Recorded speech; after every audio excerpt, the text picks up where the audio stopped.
Hello Cancer, Sun, Moon, Rising, Venus signs. Kamusta kayo? Sana po nasa mabuti kayong kalagayan. Welcome back po sa Star Tarot. And kung bago kayo dito, welcome din kayo. Thank you sa inyong support. I truly appreciate it and God bless you all. Tingnan natin ang mga messages ninyo for November 12. Kung ano mensahe ni Cancer, embracing the future. Ayan, I step into the future with an open heart. Ayan, so maaaring ano na to, there is a, parang because there is a door, meaning there is an opening, no? Maaaring meron ditong magbubukas or bagong path na magbubukas para sa inyo, and maybe that is preparation for what is your future plans, no? So maaaring ganon ang ganap. So what else? We have communicating freely, Cancer. This is an invitation for you to communicate freely, okay?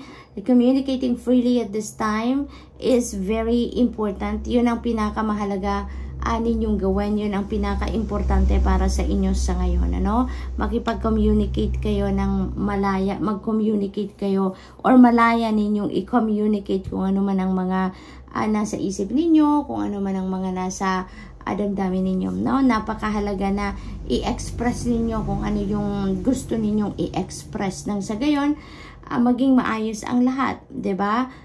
Maging malinaw para naman sa iba ang gusto ninyong sabihin, kung ano naman ang punto ninyo, 'di ba? Yung ganun. So, what else? We have letting go. Ayan. So, maybe this is about surrendering. Now, surrendering to the natural ebb and flow of life. Yun siguro ngayon ang kailangan din ninyong gawin. Yun siguro ang nire-require ng iyong sitwasyon. Or maaaring this is your realizations. No? This is going to be your realizations sa ngayon siguro. That you are just going to surrender to the natural ebb and flow of life. No?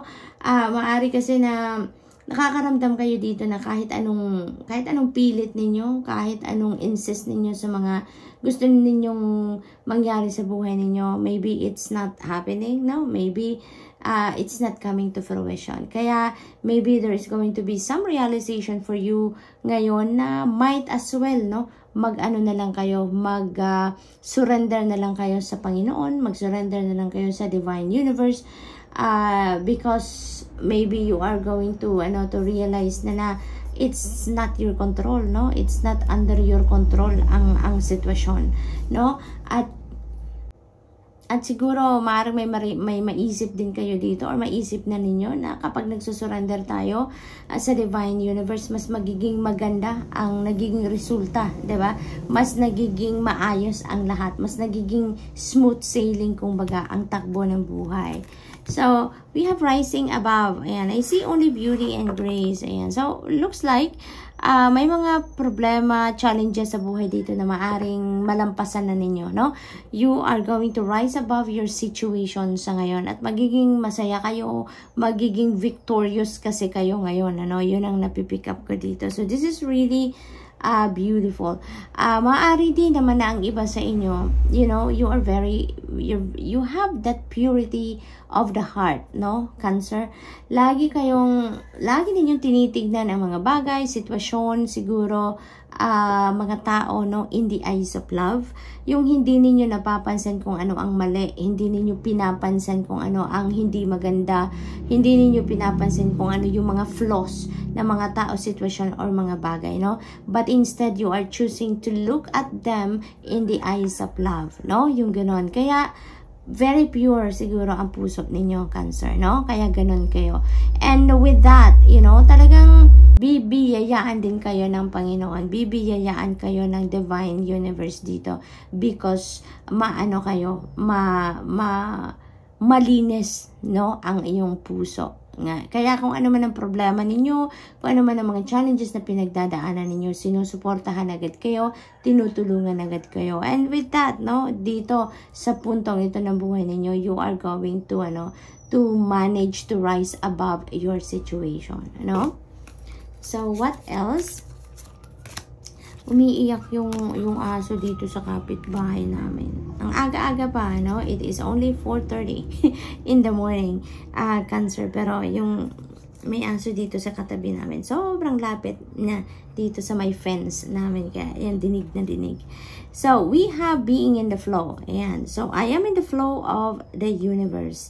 Ayan. So, talaga naman, we have letting go. We have surrendering energy dito. Surrendering. And meron tayong being in the flow. So, definitely, Cancer, no? Talaga siguro, you 100% surrendering your concerns, surrendering your life to the divine. Ano? Siguro, ang dinadasal din ng iba sa inyo dito, bahala ka na po sa akin, Panginoon. No? Take care of me. I'm surrendering to you. Yung gano'n, ino-offer ko ang buhay ko sa iyo. Bahala na kayo sa akin. Guide me. Lead me to where I need to be. No? Maaaring may mga ganong ganap or maaaring may mga ganong prayer ang iba sa inyo dito. No? Kasi, nasa ano kayo, nasa surrender mode kayo dito. And you know what, Cancer, with that, you know, makikita ninyo, mapapansin ninyo na everything is flowing smoothly and freely, no? At kahit meron kayong mga problema, you know, magiging magaan ang pakiramdam ninyo, no? Parang meron kayong katulong na nagbibitbit ng inyong mga problema. Ganon ang ganap, no? Ganon ang mararamdaman ninyo kapag nagsusurrender kayo. Kapag inaalay ninyo sa Panginoon kung ano man ang mga problema ninyo, mga concerns ninyo, and even your successes, no? Kapag ino-offer din ninyo yan sa Panginoon, no, mararamdaman ninyo na napakagaan lang ng buhay, napakagaan lang ng lahat, ng life journey ninyo in general. So, Cancer, that's all I have for you for today. I hope nakatulong ang mga mensaheng ito in some way. Thank you for watching. Love and light. Namaste. Hello, Scorpio, Sun, Moon, Rising, and Venus signs. Kumusta kayo? Sana po nasa mabuti kayong kalagayan. Welcome back po sa Star Tarot. And kung bago kayo rito, welcome din kayo. Thank you sa inyong suporta. I truly appreciate it and God bless you all. Tingnan natin ang mga messages ninyo for November 12. Pauna mensahe po ninyo ay embarking on an adventure. Ayan. So, maaaring meron ditong travel ang iba sa inyo. No? Maybe you're going to go somewhere na hindi pa ninyo napuntahan, may gagawin kayo dito na hindi pa ninyo nagawa dito, no? Parang you are on an adventure mode na parang magdidiscover kayo ngayon ng mga bagay or lugar, no? Na gusto ninyong mabisita, gusto ninyong makita ng personal, no? Yung mga ganon. So, mag-iingat po, no? Virgo. Oh, I mean, Scorpio. Virgo talaga. Siguro meron kayong kasamang Virgo sa travel na to, Scorpio. Or maaari din naman na meron kayong Virgo placement or maybe you are dealing with a Virgo around this time, no? Kaya sumingit talaga si Virgo. So, Scorpio, next card ninyo is dwelling in truth. Ayan. I stand in the light of truth, no? Maninindigan kayo. Doon lang kayo lagi sa kung ano ang katotohanan. Doon lang kayo lagi sa kung ano yung totoo, kung ano yung facts, no? So, parang hindi kayo dito mababali, hindi kayo dito may influensyahan ng kahit sino man magmamarites sa inyo or magpaparites sa inyo, no? Or magmamarisol-parisol. Walang epekto ang mga outside forces na ganyan sa inyo because mas naninindigan kayo, mas naniniwala kayo sa kung ano ang totoo.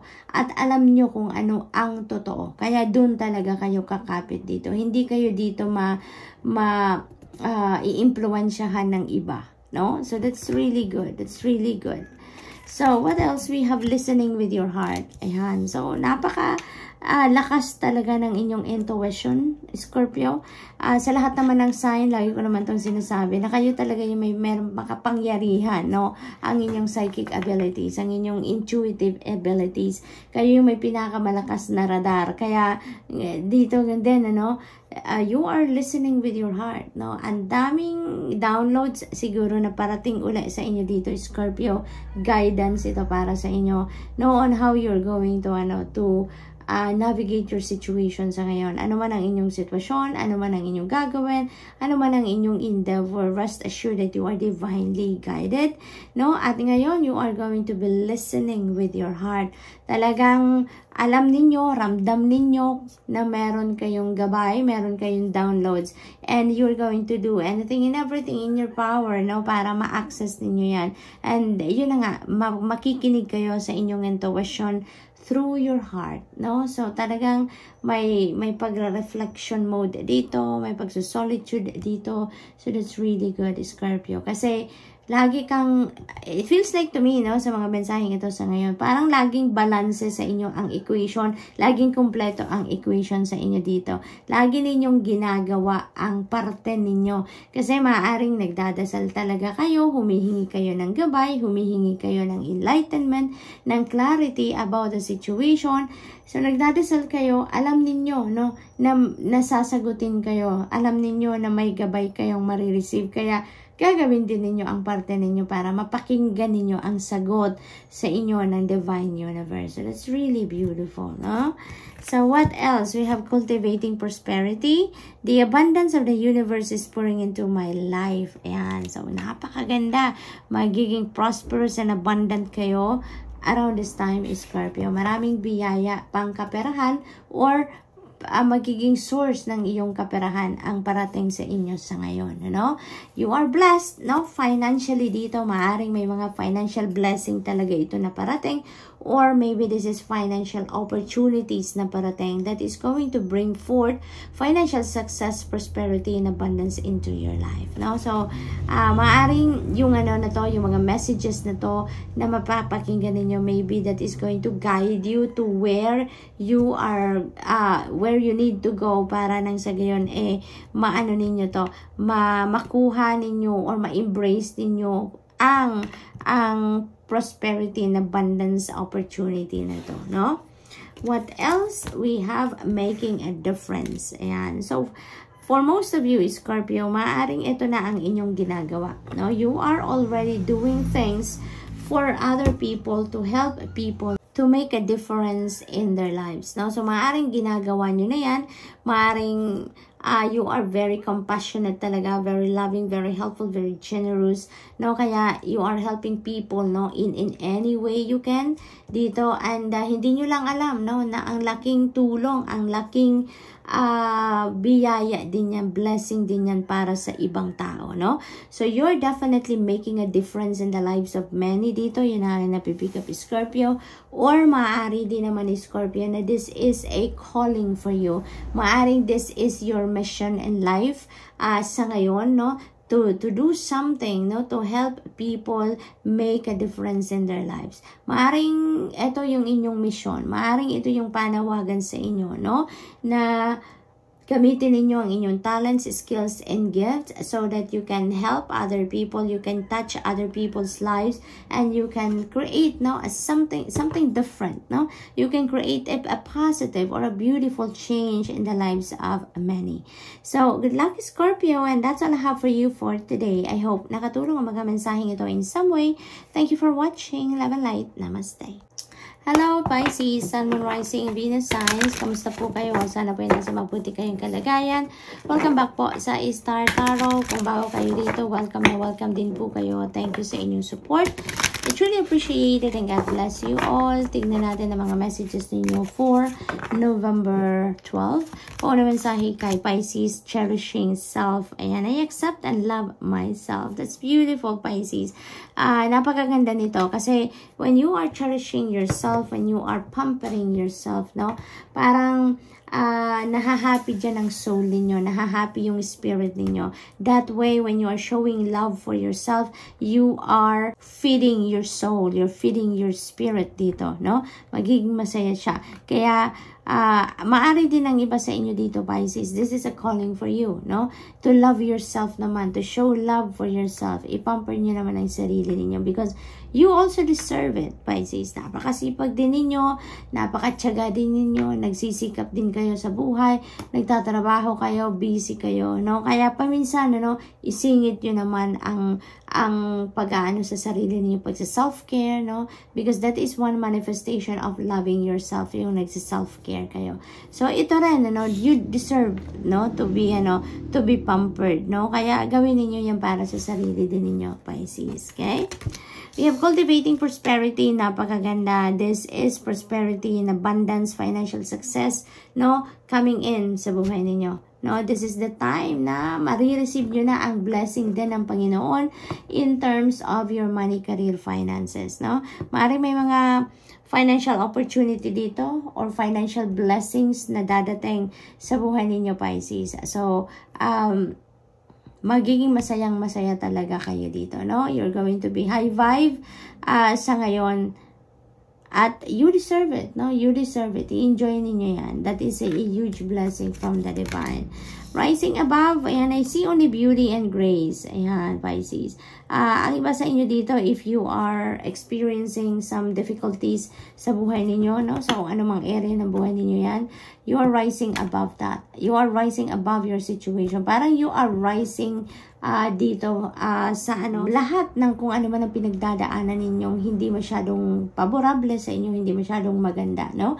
Mahahanapan nyo na yan ng solusyon, mahahanapan nyo yan ng lusot, kumbaga, no? Sa ngayon, if that is like a challenging situation talaga, maano kayo dito, gagabayan kayo ng Divine Universe kung papaano ninyo yan malalagpasan, no? But definitely, if there is tagumpay dito, you're going to claim your victory dito over your troublesome situations or difficult situations. So, what else? We have mending bridges and I heal rifts. I am a mender. Ayan. So, ang iba sa inyo dito, Pisces, maganda kasi magkakaroon na din kayo dito ng peaceful resolution, no? Maaring magkaroon na kayo dito ng mag-agree kayo na compromise, no, with another person na meron kayong hindi pagkakaintindihan, no? Maaring katrabaho ninyo to, maaring kapatid ninyo, maaring person ninyo, no? Kapamilya, maari din na kaibigan, you know, it could be with anyone, katrabaho, mga ganon na may hindi kayo pagkakaintindihan, naghiwalay kayo ng you are not on the same page. Pero ngayon, no, you are going to be mending bridges, no? Maaring kayo dito yung mauunang magsalita, maaring kayo dito yung mauunang makipag-usap, no? Handa na kayong makipagbate, no? May reconciliation dito na nasa horizon ninyo. So, what else? For Pisces, we have proceeding softly. Dahan-dahan, no? Siguro ang approach ninyo dito sa sitwasyon na to. So, maaaring pag-iisipan ninyong mabuti yan. Kung naririnig ninyo yung umiiyak na aso dito, Pisces, pasensya na po kayo. Nasa kapitbahay namin yan. Ang lapit kasi nitong kwartong pinagre-readingan ko dyan sa katabi namin. Napakalapit sa fence, kaya dinig na dinig dyan ang mga kaganapan. So, maaari talaga, Pisces, no, na this is your time to reflect. This is a time for your introspection time, nang sa gayon siguro mapag-isip-isipan ninyong mabuti on how you're going to proceed, diba, dito sa pakikipagbate, dito sa pakikipag-reconcile, yung ganon. Kasi parang gusto ninyo na dito na ma-patch up na kung ano man ang hindi magandang usapan ninyo ng person na ito, no? Kaya siguro pagtutuunan nyo talaga yan pagbibigyan nyo talaga yan ng oras, panahon para mapag-isipan ninyong mabuti how you're going to approach this situation, ano?